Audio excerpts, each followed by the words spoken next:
Thank you. Okay. All right, so we'll put a little panel on here with a speed light.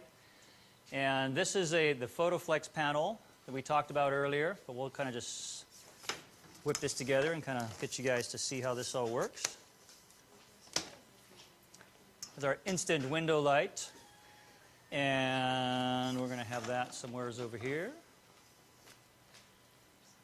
Put a speed light on this. And we'll soon be ready to go. You know what you can do, Alicia? If there's just one of those flash shoes, you can screw it right into here, the flash shoe. There. What do you mean? Oh, yeah. Actually, I don't even need that. You can just screw it right into here. Okay. Yeah, there's a screw head on there. Oh, okay, perfect. All right, so what we're going to do now is to switch it up and change to our window light and see how that changes the effect of things. And I'm looking at this now going, what if she was actually sitting on the ground instead of on the chair? It's kind of odd, but let's try it. What if you sat right in front, just kind of crisscross, kind of kick your feet, something like that. Yeah, kind of hold on to that knee there. Yeah, tall's good. We got cool shoes right there. And let's play with something like that. So we got lots of blue, we got shiny stuff around you, you got some bling on, that's good. And I want to bring you forward like half a foot forward. That's good, right there. Sorry, can you guys see what's going on back there? All right, so we're bringing our window here, and essentially, again, we're going to use the existing as our fill light, kick in a little bit of our own, and this is better for, we can even do a full length of her right here if I get further enough back, but we should be able to get a nice, pretty, even light. I'm going to change my zoom on this, which is, okay, it's already set to 28 millimeters. And what we'll do is check that it's covering the back of this frame here before I go too far by doing a little test shot. Remember what we did earlier by shooting the back of the frame? So if you're ever not sure how much you need to see or how much you are seeing, a test shot will do it for you of just the back of the scrim.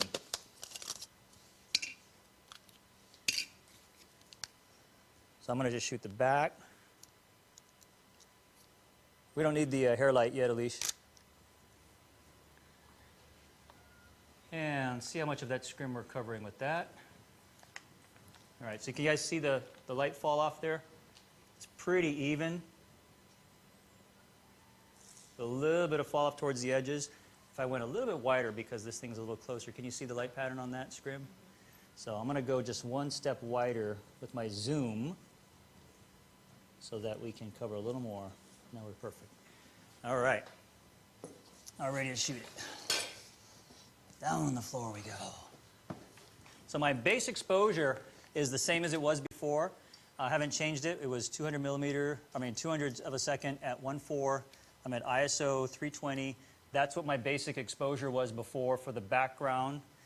And switch back to my other lens. Shooting with an 85 millimeter f1.4 at 1.4 to blow out my background as much as possible. Autofocus, check everything's cool. Look, she's all ready to smile for me. That's awesomeness. And we'll test it here. Okay, so I don't even know where the flash is at. We're going to just do a test shot and find out. Hey, doesn't need much change. Was that, oh, you had that grid on. I didn't even know you had the grid on. Yeah. Perfect. Well, that's just pretty darn close already. Okay, good job. All right. Okay, so you can kind of look your chin that way again and just kind of playful. I want you to kind of laugh at that scrim like, oh, geez, you're so crazy. This photographer's so silly. I love it. Like, throw your head back and laugh one time. Now look back at the scrim. Hey, boyfriend, this is the scrim right over there. Okay, there you go. Beautiful. Like that. And the hair light looks pretty good. Background looks good. Nice. Look at that beautiful skin tone she's got. Girl, anytime you want to trade. Yeah, I know. Gorgeous. Okay. And let's try this. Now we got that. we got the lighting going down. Let's try something. Do you mind laying on the ground and actually looking right towards me, like on your tummy, leaning forward? I know it seems kind of weird with all this stuff going on here, but I think you can do it. You can scoot back. And then we got to kick your heels up. That way we can. You know, we need something to put in front of her. We need some flour. One of those pillows. Do you guys have one of those Little pillow. orange pillows? Yeah. What if she just holds her hand, just holds her Put neck one. this? You can squeeze that kind of for your Yeah, elbows. more comfortable. Yeah, more cozy. Okay, and I'll get down real low so we're looking upwards into the stuff, the colors, and we're going to bring the scrim a little forward, Claire, if you could.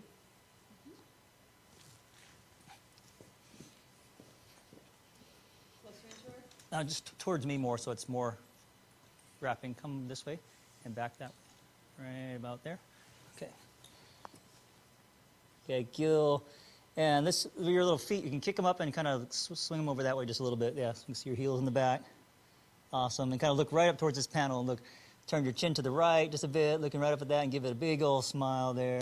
Good. Even turn more to the right, your face. Yeah, good. And let your feet fall back behind you. Perfect, just like that. Cute. Okay. That's great. Oh, it's crooked. That's a good light. There we go. Everybody laying on your side so we can see the picture. Cool. I love the shapes in the background, the colors, all the different layers of color and everything else, the highlighter in her hair.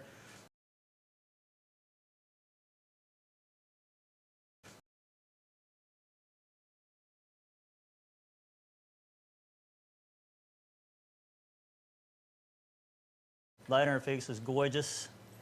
And gorgeous smile. So let's keep it looking up that way and let's work on that a little bit more there. Good. And the eyes right over here now. Just right over here and chin straight down. So you're looking straight at me just like that. Beautiful. One more. I think you blinked there. Yeah. Half blinked. There she goes. Cute. All right.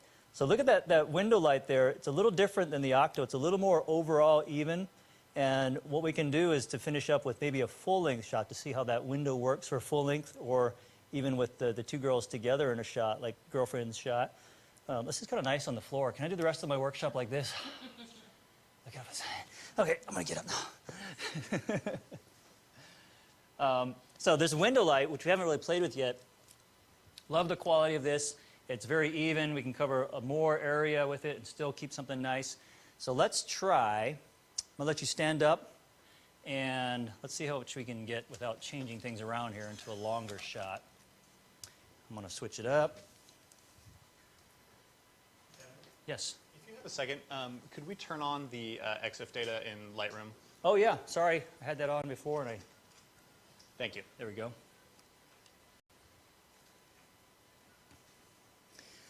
We need, she needs something.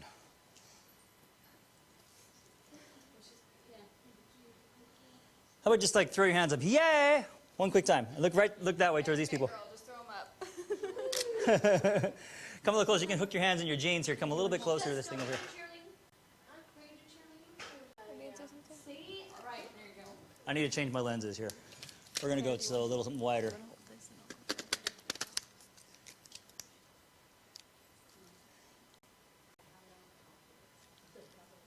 That's okay. Just give me some sassy pose. We're it's going to be like a studio shot. We got everything going on in the background behind you. We got lights, we got stuff. Let me cross it so you're going to put your weight on one hip. There we go. Yeah. Give me some sass. That's good. Now look right over here when you do that and give that thing a big old smile here. Nice. Hold it. So we have a behind the scenes mixed up shot. So look at the main thing is looking at the light on her, the full length from that panel. Lights her head to toe really nicely. This little rim light here, actually I kind of dig that being in the shot, shining it, looks more like a studio shot, casts a little shadow in the front. So that little kicker light is really a pretty important part of anything we're going to light. Let's throw that in there. Okay, we're going to look right over at this panel again. Feeling sassy. This is really silly, so you can like just go ahead and think we're silly stuff. But how about two hands on your hips? Give me a really sass pose. Good. Elbows out just a little bit more. Good, good, good. Sweet.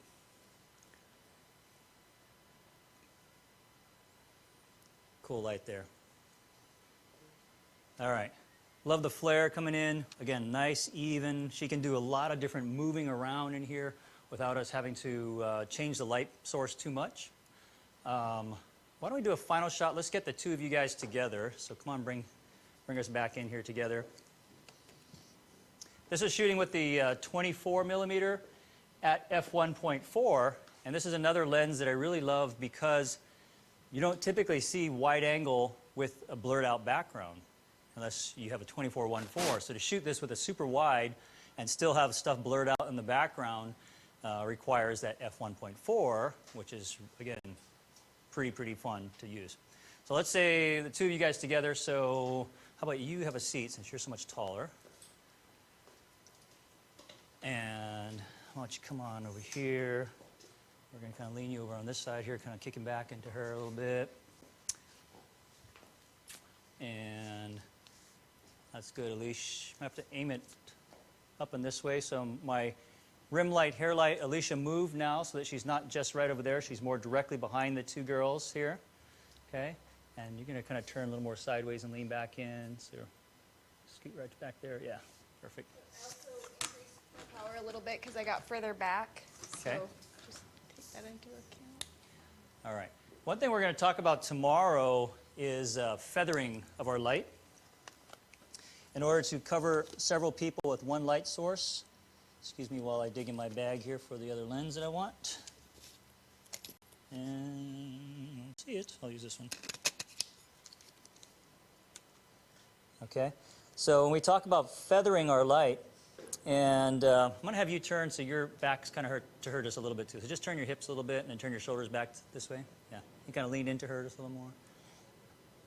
Okay. Sassy girls. Nice. When we feather our light, and we're going to do like some little small groups tomorrow, is having it skim across so that if I had this right over here, she'd be illuminated beautifully, but then the fall off, she's going to lose about a stop or so. If I really feather this across them, aiming it at the furthest person, then we can keep it even across, even though we're closer to her. All right? She's a little darker skin tone, so she's naturally going to be a little darker, but the light, exposure-wise, is fairly even across when we feather across that way. Okay? So we'll do that again. Saucy girl. Tilt your chin this way, just towards her a bit. Yeah. Nice. Beautiful ladies. Una más. Okay. Relax. Okay. Again, our big scrim, when you have more than one person, we could actually throw a third person in there, maybe even a fourth, and the scrim would cover them pretty nicely. If I had 4 or more, I would turn this horizontal, and I've got a nice, even, soft light across the entire group. So, perfect little tool. Now, the only thing I didn't cover, which I think we'll cover tomorrow, is to take 2 more panels and enclose this so that we have a totally enclosed box, no spill light, very controlled soft window light right here, which is similar to what we have now, but you'd have less spill, which would be important if you were shooting a wider shot that included more of the room and we didn't want to see a little bit of light spilling on the ground off the edges. Right now it doesn't matter because I'm cropping out the ground, but if that was the case, we'd box it in with our scrim and be good to go. Questions? Want to field a couple? I think we're... That would be great if we can get the scrim moved so that we can get a camera. You can actually see you. I need my FaceTime with the camera. I hear you talking, but I don't know where you are. How's it over here? Is that all right? All right. We had one more request from AC Hugh from Columbia, South Carolina, wondering if you can tell us one more time how the Cheetah stand is connected to the Octodome, the make and model of the bendy thingy. The bendy thingy. Here it is. Magically appears.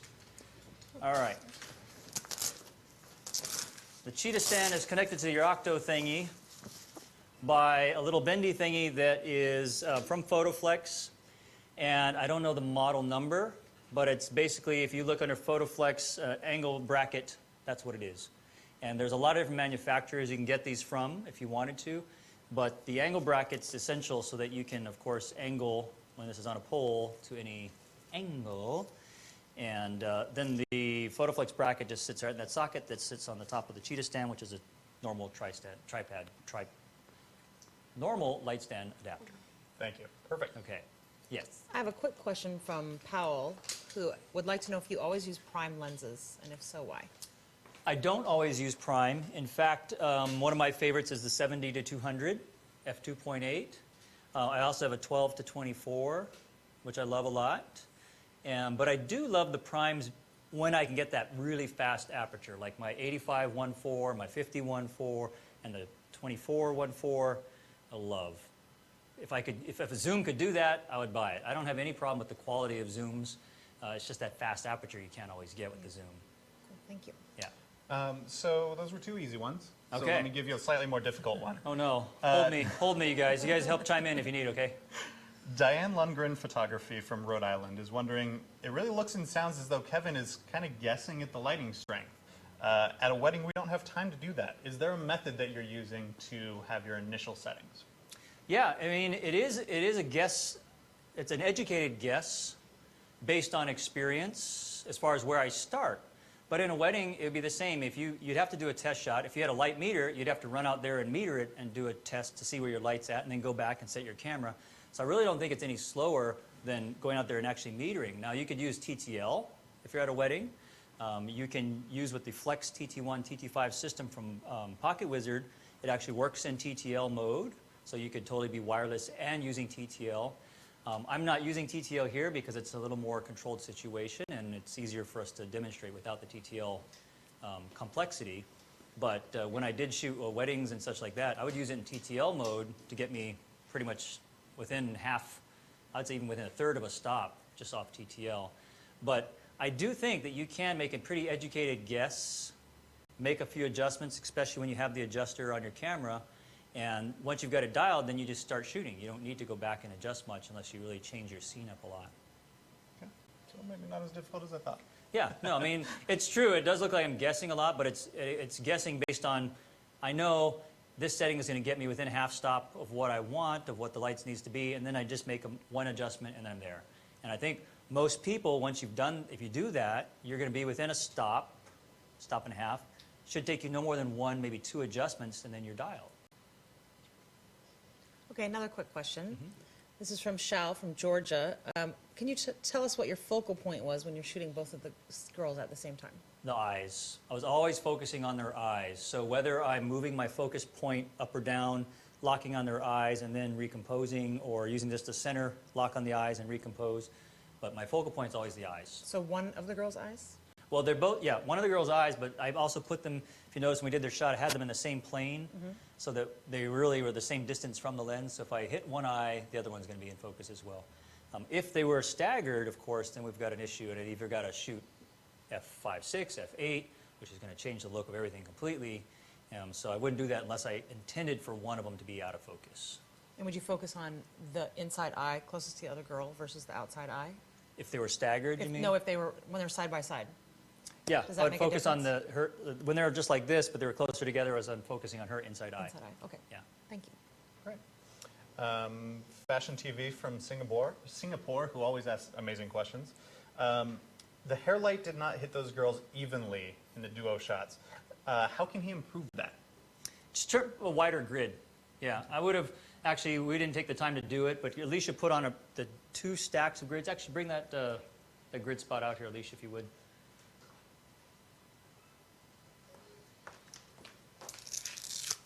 Inside the row grid, when you're assembling this, there's actually, you can stack these grids, okay? So when you stack them, you get a really pretty tight beam, and she set that up for the single girl, and we didn't take the time to change that for the double. And what I would have done if we had just wanted to do that was take it and probably just put one for the two girls. Or So that gives it a little bit more spill. gives it a wider spread. It would have been even across the two. Or even, I've used this without any grids, just like this, and it's more like a snoot.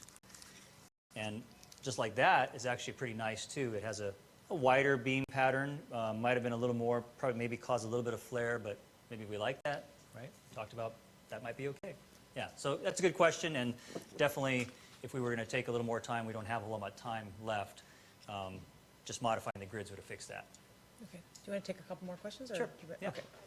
All right. Tish has a quick question on using wide-angle lenses in portrait photography. I thought this was a no-no because of distortion. Yes. What's a no-no, you guys? What makes a great photo? Whatever you like. Okay, so, but that's a really good question. When I use wide-angle lenses, what I try to do is to have my subject as close to the center and use the wide to tell a little story of the environment. You know, like we kind of did earlier here. Okay, she was fairly close to the center. There really isn't much distortion. This is also a pretty awesome lens. It doesn't distort a whole lot. But use the wide to tell a story and keep your subject pretty much close to the center. And a wide-angle lens can work great. And I've done a lot of portraits with my wide-angle. I love it, actually, for portraiture because you can see so much more. It has a different dramatic perspective. But you do have to be conscious of keeping the important body parts in the center.